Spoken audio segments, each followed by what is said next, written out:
This is an ABC News special report. Crisis in Syria.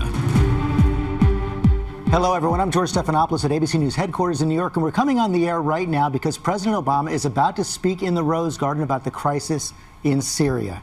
It has been a day of stepped-up activity in Syria and the United States. We saw the UN inspectors who were searching for evidence of that chemical weapon strike leave Syria this morning, head to Lebanon. The head of the United Nations, Ban Ki-moon, has received an initial briefing on their findings, saying they were able to complete a wide range of activities, but it's going to take some time to analyze those findings. At the White House, it is all hands on deck. The Vice President is there, the President, Secretary of State John Kerry, Secretary of Defense Chuck Hagel, all at the White House this morning. Members of Congress will be briefed this afternoon after the President speaks. But I'm here with Martha Raddatz here in New York. And Martha, the White House has said that this is not an announcement from the President of any imminent military operations or operations that have already begun. But if you look at what the President said yesterday, saying this is a challenge to the world, if you look at what Secretary Kerry said yesterday, calling this a crime against humanity, there is no question an attack is coming. There is absolutely no question. There is no way the United States could walk this back and not carry out a military strike without losing an enormous amount of credibility and looking very weak, especially to Syria. And the United States, Syria, all braced for this attack to come at some point. The President about to come into the Rose Garden right now, emphasizing that he knows Americans are weary of war, saying again yesterday that he is weary of war as well. Not a lot of support in the country right now for massive military operations in Syria. The President has said there will not be boots on the ground. This is not an open-ended military commitment. Most likely, Richard Clark, and we only have a few seconds here, that this is likely to be a barrage, 2 or 3 days of cruise missile strikes. 2 or 3 days to cause the Syrian regime to lose something that matters to them.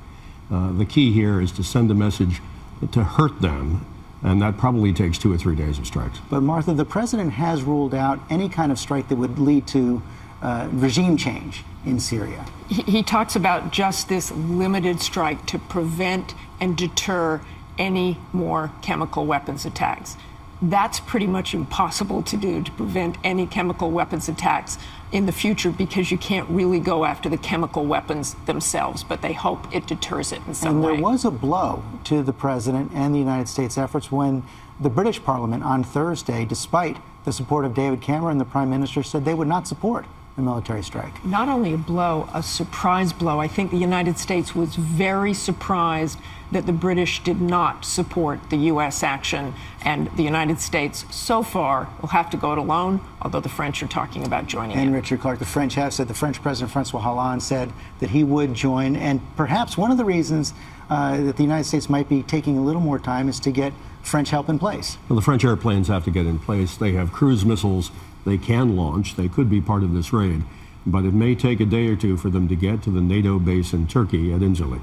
We know the President has been meeting in the Oval Office with Vice President Biden for the last several minutes, about the last half hour or so. Additionally, these statements were supposed to come at around 1:15. Members of Congress on hold waiting for their what are called declassified briefings as well. Both the Senate and the House will get those briefings by phone today from administration officials in person if they choose. Classified briefings in person tomorrow from White House officials in the Senate and the House, and already from at least one key member of the Senate, John Cornyn, a member of the Senate leadership, Republican Senate leadership, has now said that the President should not take any action before getting congressional authorization. He says President Obama should come back to the Congress for authorization before, and some sources saying the President is considering that right now. Here comes the President along with Vice President Biden. Good afternoon, everybody. 10 days ago, the world watched in horror as men, women, and children were massacred in Syria in the worst chemical weapons attack of the 21st century. Yesterday, the United States presented a powerful case that the Syrian government was responsible for this attack on its own people.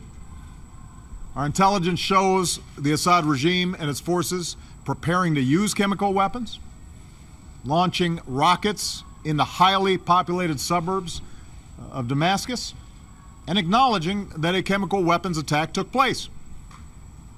And all of this corroborates what the world can plainly see. Hospitals overflowing with victims, terrible images of the dead, All told, well over 1,000 people were murdered. Several hundred of them were children.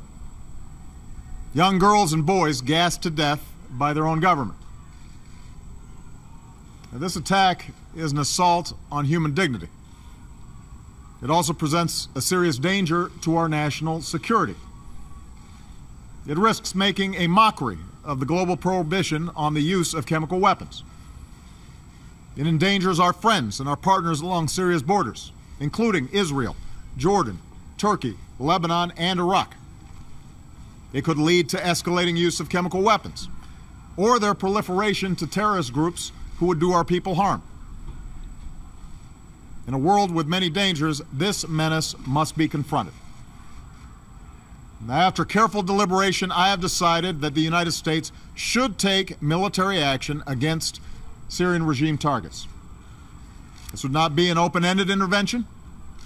We would not put boots on the ground. Instead, our action would be designed to be limited in duration and scope. But I'm confident we can hold the Assad regime accountable for their use of chemical weapons, deter this kind of behavior, and degrade their capacity to carry it out. Our military has positioned assets in the region. The chairman of the Joint Chiefs has informed me that we are prepared to strike whenever we choose. Moreover, the chairman has indicated to me that our capacity to execute this mission is not time sensitive. It will be effective tomorrow, or next week, or 1 month from now. And I'm prepared to give that order. But, having made my decision as Commander-in-Chief based on what I am convinced is our national security interests, I'm also mindful that I'm the president of the world's oldest constitutional democracy. I've long believed that our power is rooted not just in our military might, but in our example as a government of the people, by the people, and for the people. And that's why I've made a second decision. I will seek authorization for the use of force from the American people's representatives in Congress. Over the last several days, we've heard from members of Congress who want their voices to be heard. I absolutely agree. So this morning I spoke with all 4 congressional leaders, and they've agreed to schedule a debate and then a vote as soon as Congress comes back into session. In the coming days, my administration stands ready to provide every member with the information they need to understand what happened in Syria and why it has such profound implications for America's national security. And all of us should be accountable as we move forward, and that can only be accomplished with a vote. I'm confident in the case our government has made without waiting for UN inspectors. I'm comfortable going forward without the approval of a United Nations Security Council that so far has been completely paralyzed and unwilling to hold Assad accountable. As a consequence, many people have advised against taking this decision to Congress. And undoubtedly they were impacted by what we saw happen in the United Kingdom this week when the parliament of our closest ally failed to pass a resolution with a similar goal, even as the Prime Minister supported taking action. Yet while I believe I have the authority to carry out this military action without specific congressional authorization, I know that the country will be stronger if we take this course, and our actions will be even more effective. We should have this debate because the issues are too big for business as usual. And this morning, John Boehner, Harry Reid, Nancy Pelosi, and Mitch McConnell agreed that this is the right thing to do for our democracy. A country faces few decisions as grave as using military force, even when that force is limited. I respect the views of those who call for caution, particularly as our country emerges from a time of war that I was elected in part to end. But if we really do want to turn away from taking appropriate action in the face of such an unspeakable outrage, then we must acknowledge the costs of doing nothing. Here's my question for every member of Congress and every member of the global community. What message will we send if a dictator can gas hundreds of children to death in plain sight and pay no price? What's the purpose of the international system that we've built if a prohibition on the use of chemical weapons that has been agreed to by the governments of 98% of the world's people and approved overwhelmingly by the Congress of the United States is not enforced? Make no mistake, this has implications beyond chemical warfare. If we won't enforce accountability in the face of this heinous act, what does it say about our resolve to stand up to others who flout fundamental international rules? To governments who would choose to build nuclear arms? To terrorists who would spread biological weapons? To armies who carry out genocide? We cannot raise our children in a world where we will not follow through on the things we say, the accords we sign, the values that define us. So just as I will take this case to Congress, I will also deliver this message to the world. While the UN investigation has some time to report on its findings, we will insist that an atrocity committed with chemical weapons is not simply investigated, it must be confronted. I don't expect every nation to agree with the decision we have made. Privately, we've heard many expressions of support from our friends, but I will ask those who care about the writ of the international community to stand publicly behind our action. And finally, let me say this to the American people. I know well that we are weary of war. We've ended one war in Iraq, we're ending another in Afghanistan, and the American people have the good sense to know we cannot resolve the underlying conflict in Syria with our military. In that part of the world, there are ancient sectarian differences, and the hopes of the Arab Spring have unleashed forces of change that are going to take many years to resolve. And that's why we're not contemplating putting our troops in the middle of someone else's war. Instead, we'll continue to support the Syrian people through our pressure on the Assad regime, our commitment to the opposition, our care for the displaced, and our pursuit of a political resolution that achieves a government that respects the dignity of its people. But we are the United States of America, and we cannot and must not turn a blind eye to what happened in Damascus. Out of the ashes of World War, we built an international order and enforced the rules that gave it meaning. And we did so because we believe that the rights of individuals to live in peace and dignity depends on the responsibilities of nations. We aren't perfect, but this nation, more than any other, has been willing to meet those responsibilities. So to all members of Congress of both parties, I ask you to take this vote for our national security.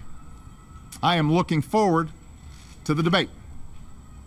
In doing so, I ask you, members of Congress, to consider that some things are more important than partisan differences or the politics of the moment. Ultimately, this is not about who occupies this office at any given time. It's about who we are as a country. I believe that the people's representatives must be invested in what America does abroad. And now's the time to show the world that America keeps our commitments. We do what we say, and we lead with the belief that right makes might, not the other way around. We all know there are no easy options, but I wasn't elected to avoid hard decisions, and neither were the members of the House and the Senate. I've told you what I believe, that our security and our values demand that we cannot turn away from the massacre of countless civilians with chemical weapons. And our democracy is stronger when the president and the people's representatives stand together. I'm ready to act in the face of this outrage.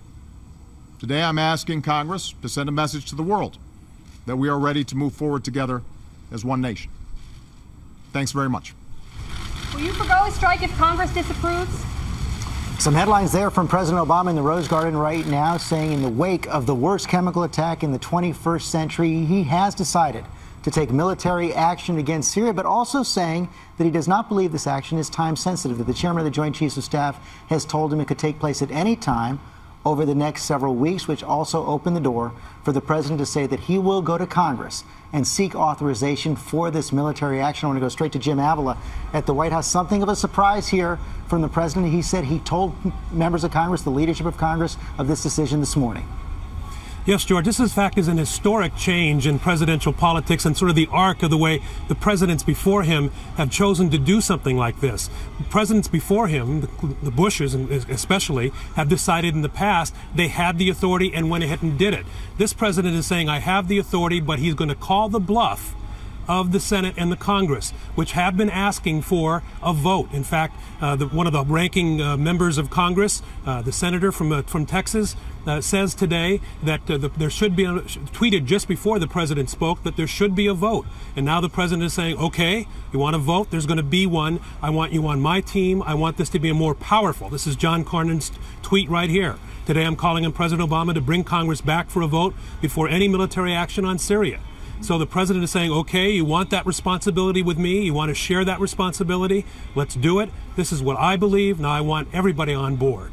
And Martha Raddatz, the president also, as I said, citing Martin Dempsey, the chairman of the Joint Chiefs of Staff, saying the president had the leeway, had the time it would take. But what is that? That seems difficult to imagine that it's not going to give the Syrians, for example, opportunity to continue to protect their sites. To move things around or to put them someplace else and certainly give them even more time to prepare. What General Dempsey has done is given the president cover. I can imagine this conversation. General Dempsey, if I carry it out next week, is it as effective?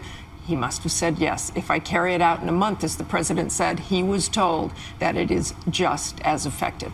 And we have waited a little while already, so perhaps it will be. One other signal from the president, Richard Clark, he said that this response would be to both to deter any further chemical attacks, but also to degrade the Syrian capability. He told us by saying that he had made a decision between the two options that he was presented by the military.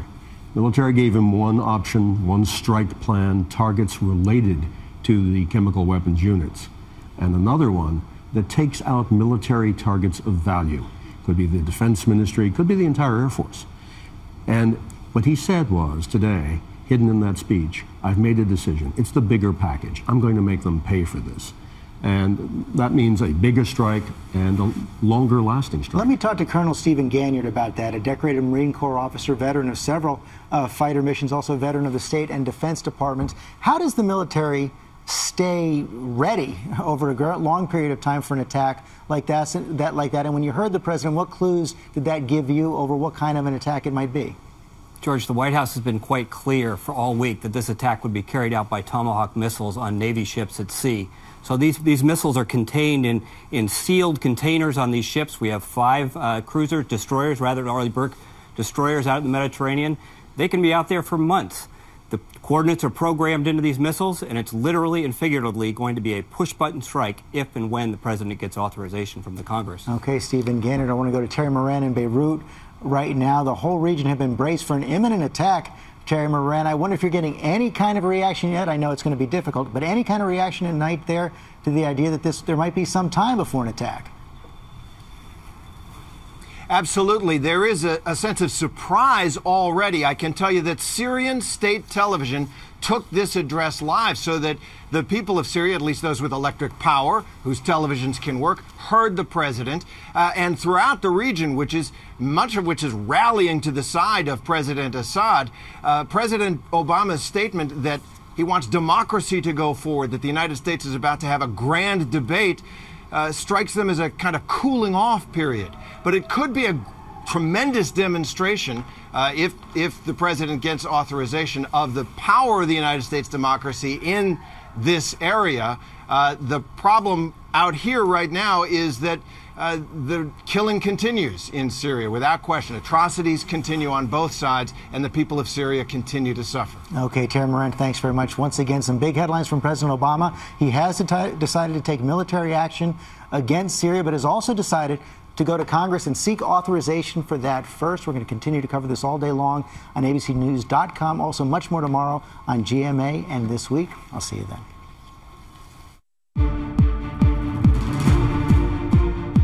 This has been a special report from ABC News.